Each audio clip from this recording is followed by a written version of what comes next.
اور میرے دوستوں اور بھائیوں، ایک صحابی آئے، آ کے حضور سے عرض کیا، اے اللہ کے رسول، فلاں آدمی کا مال جو ہے وہ فلاں جگہ پڑا تھا سمندر کے کنارے، وہ خراب ہو گیا، ضائع ہو گیا، سمندر کا پانی اس کو لے گیا۔ تو حضور پاک علیہ السلام نے فرمایا، اس کا مفہوم یہ ہے کہ کوئی مال بھی ہلاک نہیں ہوتا، مگر وہ مال ہلاک ہوتا ہے جس کی زکوٰۃ پوری نہ ادا کی جائے۔ اور فرمایا کہ جس مال کی زکوٰۃ نہیں دی جائے گی، قیامت کے دن یہ گنجا سانپ بن کر اس کے گلے میں ڈال دیا جائے گا جو اس کو ڈسے گا۔ اور پھر وہ سانپ پتہ کیا کہے گا، میں ہی تمہارا وہ مال ہوں کہ جس کو تم سنبھال کے رکھتے تھے اور خرچ نہیں کرتے تھے۔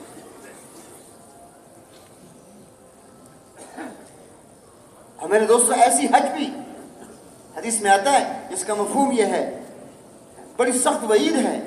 اللہ کے نبی باوجود اس شفقت کے کیا فرماتے ہیں کہ جس آدمی پر حج فرض ہو اور وہ حج نہ کرے تو چاہے یہودی مرے چاہے نصرانی مرے۔ اور ایک عالم فرما رہے تھے کہ اگر ایک آدمی پر اس سال حج فرض ہوا ہے تو اس کو چاہیے کہ اسی سال حج کرے۔ جیسے نماز میں تاخیر نہیں چلتی، ایسے ہی حج کے اندر بھی تاخیر نہیں کرنی چاہیے۔ یہ جتنی تاخیر کرے گا اتنا گناہ گار ہوگا، اور موت کا کیا پتہ کہ کب آ جائے۔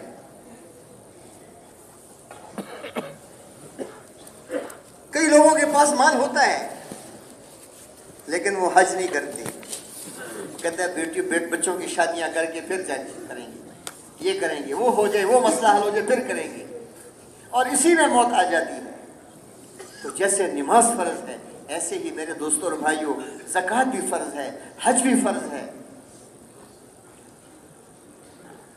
اور ایک جگہ آتا ہے کہ جس نے اللہ کے لیے حج کیا اور اس میں کوئی گناہ کا کام نہ کیا، کوئی فحش گفتگو نہیں کی، تو وہ ایسے پاک ہو جائے گا جیسے کہ آج اس کی ماں نے اس کو چنا ہے۔ جیسے اس بچے پر کوئی گناہ نہیں، ایسے اس حاجی پر کوئی گناہ نہیں۔ اور جب حاجی طواف غرت کر کے فارغ ہوتا ہے تو ایک فرشتہ اس کے دو کندھوں کے درمیان ہاتھ رکھ کے کہتا ہے کہ حاجی صاحب، تمہارے پچھلے سارے گناہ معاف ہو گئے، اب نئے سر سے زندگی شروع کرو۔ سبحان اللہ کا ایک ایک حکم زمین آسمان سے زیادہ قیمتی ہے میرے دوستوں۔ اب پوری امت کو اس پہ لانا ہے، ہمارے خاندان میں، ہمارے محلے میں، ہمارے چھوٹوں میں، بڑوں میں، سب پر محنت کرنی، سب پورے احکامات پر آ جائیں۔ اور میرے دوستوں، یہ تو فرائض ہیں۔ مسلمان کی تو 24 گھنٹے کی زندگی وہ عبادت ہے، 24 گھنٹے کی زندگی اس کا دین ہے۔ فرائض سے تو چھٹکارا ہی نہیں ہے، لیکن صبح سے لے کر شام تک اور شام سے لے کر صبح تک آدمی دکان پہ ہے، کارخانے میں ہے، گھر میں ہے، بازار میں ہے، کہیں بھی ہے، 24 گھنٹے کی زندگی اس کی عبادت ہے۔ تو میرے دوستوں اور بھائیوں، اس کے لیے کیا ہے کہ ہم اپنی زندگی کے جتنے بارے میں علم ہے اس کو ہم علماء سے سیکھیں۔ فضائل کے حلقوں میں دیکھو، علم دو طرح کا ہے، ایک فضائل کا، ایک مسائل کا۔ فضائل کا علم تو ہم تعلیم کے حلقوں میں بیٹھ کر سیکھیں گے، اور مسائل کا علم جو ہے وہ ہم اپنے علماء سے سیکھیں گے۔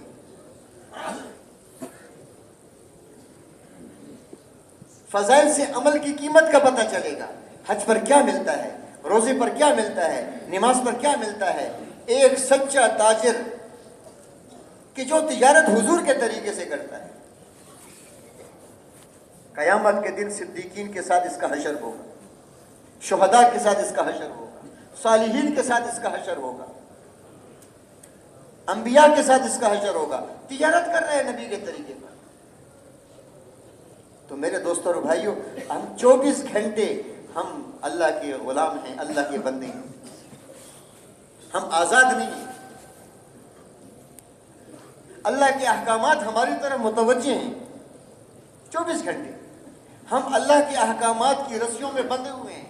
کیا مطلب؟ بندہ ہوا، یہ بندہ ہوتا ہے، ہم بندھے ہوئے ہیں۔ ٹھیک ہے نا. ایک آدمی نے ایک غلام خریدا. پہلے زمانے میں غلام بکتے تھے, خریدے جاتے تھے. تو وہ اس کو گھر لے کر آیا, کہ بزرگ جو تھا اس کو غلام کو گھر لے کر آیا. تو اس بزرگ نے اس سے پوچھا کہ آپ کا نام کیا ہے, غلام سے پوچھا. اس نے کہا جی جو آپ نے رکھ دیا وہی میرا نام. اچھا بھائی, آج کھانا کون سا کھانا پسند کرتے ہو؟ کہ جی آپ نے جو کھلا دیا وہ پسند کرتے ہیں. آپ کی پسند میری پسند. کہ کپڑے کون سے پسند کرو گے؟ کہ جی جو آپ نے پہنا دیے وہ پہن لوں. یہ میرا گھر ہے, آپ رہنا کہاں پسند کریں گے؟ انہوں نے کہا جی جہاں آپ سلا دیں گے وہاں سو جاؤں گا. تو اس بزرگ نے اس سے کہا کہ بھئی خدا کے بندے, تمہاری اپنی بھی کوئی مرضی ہے؟ تو اس نے کہا کہ جی اگر میری مرضی ہوتی تو پھر میں غلام کاہے کا ہوتا. غلام کی کوئی مرضی نہیں ہوتی. تو وہ بزرگ رونے لگے اور اس نے کہا اس غلام سے کہ اللہ کے بندے, تو نے تو مجھے بندگی سکھا دی. کھانے میں, پینے میں, سونے میں, کمانے میں, تجارت میں, زمینداری میں, گھر کے اندر, بازار کے اندر, جہاں بھی ہم ہوں, دفتر میں. میرے دوستوں اور بھائیوں, اللہ کے احکامات ہماری طرف متوجہ ہیں. اللہ کے نبی نے ہمیں طریقے بتائے ہیں زندگی گزارنے کے, کہ جو آدمی میرے دوستوں اور بھائیوں تاجر ہے اور تجارت کرتا ہے, حدیث میں آتا ہے, اس کا مفہوم یہ ہے کہ جس کی تجارت میں یہ 7 باتیں ہوں گی اس کی تجارت میں برکت ہوگی. اس کی تجارت میں کیا ہوگی؟ اس کی تجارت میں برکت ہوگی. اور اللہ پاک کو یہ تجارت پسندیدہ ہے. کون کون سی باتیں؟ فرمایا جب بولو تو سچ بولو, جھوٹ نہ بولو. اور جب کوئی امانت رکھے اس میں کبھی خیانت نہ کرو. یہ 2 باتیں. تیسری بات فرمایا کہ جب کسی سے کوئی وعدہ کرو تو اس وعدے کو پورا کرو. اور چوتھی بات یہ فرمائی کہ جب کوئی چیز بیچو تو اس کی خواہ مخواہ تعریف نہ کرو. ہمارے دکانداروں کی عادت ہوتی ہے نا, چیز بیچتے ہیں, ڈاڈیر کا کپڑا دا ہو, ڈاڈیر چائنا دا, جاپان دا, پتہ نہیں کیا کیا تعریفیں کرتے ہیں. ایسا ہے نا, تعریف نہ کرو. ہمارے ایک مولوی صاحب ہیں, انہوں نے قصہ سنایا. انہوں نے کہا ایک آدمی گائے بیچ رہا تھا, تو اس کی گائے نہیں بک رہی تھی. تو اس نے, کمزور سی تھی, اس نے کسی دلال کو کہا کہ یار یہ میری گائے ہے, اس کو بکوا دو. دلال گائے کو لے کر, یہ بھی ساتھ دلال بھی. تو دلال کا تو کام ہی ہوتا ہے کہ فائدے سنانا. اب وہ ایک ایک سے ملے اور اس کو کہی بھئی یہ گائے ایسی ہے, یہ گائے ایسی ہے, یہ گائے ایسی ہے نا جی, اس کے سینگ دیکھو, اس کے ہے نا جی تھن دیکھو, اس کے ہے نا جی کھر دیکھو, اس کا فلانی چیز, ساری چیز تعریفیں کر رہے ہیں. اب کئی جگہ پہ اس نے تعریف کی تو ایک دم سے وہ جو بیچنے والا تھا اس نے کہا یار میں اس گائے کو نہیں بیچتا یار. نے کہا کیوں نہیں بیچتے؟ اس نے کہا یار اس میں تو بڑی باتیں آپ نے بتائیں گی, یہ تو بڑی اچھی گائے ہے.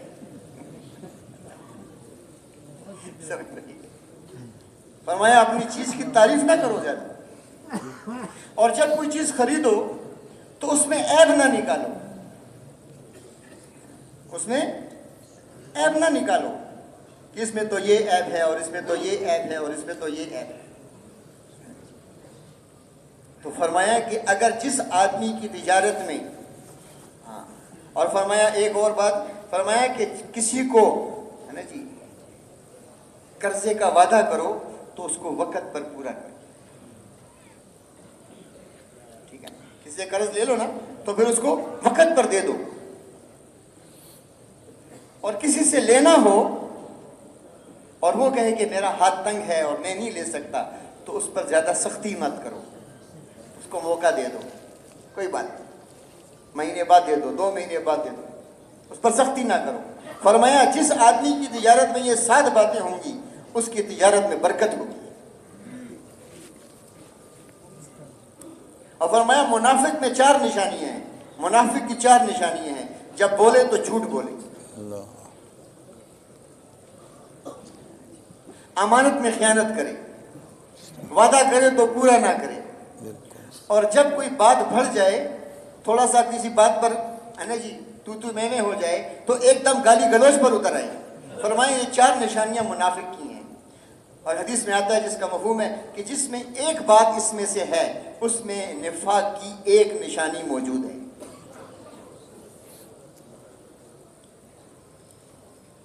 اس لیے میرے دوستوں اور بھائیوں ہم نے علماء سے سیکھنا ہے. تجارت کیسے کرنی ہے, زمین کس وقت ہے نا جی اجارے پر دینی ہے, کس وقت نہیں دینی ہے, کیسے معاملہ کرنا ہے. تو میرے دوستو ہم نے گھر کی زندگی, بازار کی زندگی, 24 گھنٹے کی زندگی, اس میں فرائض کا علم بھی ہے. حج کرتے ہو, حج کا علم فرض ہے. نماز پڑھتے ہو, نماز کا علم فرض ہے. زکوٰۃ دیتے ہو, زکوٰۃ کا علم پوچھو علماء سے. تو فضائل کے حلقوں میں فائدے سامنے آئیں گے. اعمال کے اندر کیا فائدے اللہ نے رکھے. اور میرے دوستوں مسائل کا علم تفصیلی وہ مفتیوں کے پاس ہے, علماء کے پاس ہے. کہ جب آدمی مسئلہ پوچھنے کے لیے کسی عالم کے پاس جاتا ہے تو فرشتے اس کے پاؤں کے نیچے پر بچھاتے ہیں. یہ اس کا پروٹوکول ہے. جیسے کسی ملک کا صدر آ جائے, وزیر اعظم آ جائے تو اس کے لیے سرخ قالین بچھاتے ہیں, سبز قالین بچھاتے ہیں. یہ اس کے لیے پروٹوکول ہے. اور اس کے لیے فرشتے پر بچھاتے ہیں. اور میرے دوستوں اور بھائیوں ہر آن ہر گھڑی ہمارا دھیان اللہ کی طرف. اللہ دیکھ رہا ہے, اللہ سن رہا ہے.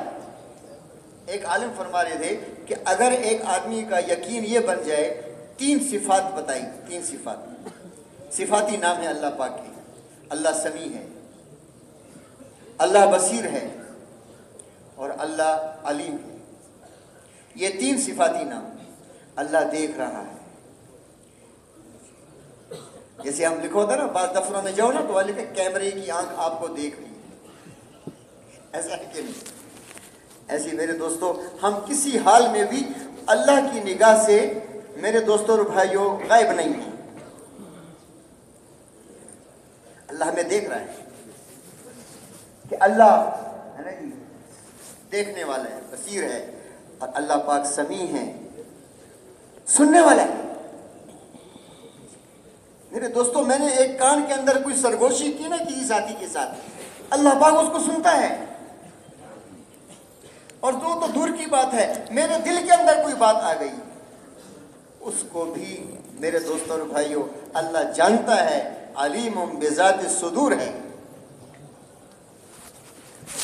فرمایا کہ اگر دل کا یقین یہ بن گیا کہ اللہ دیکھ رہا ہے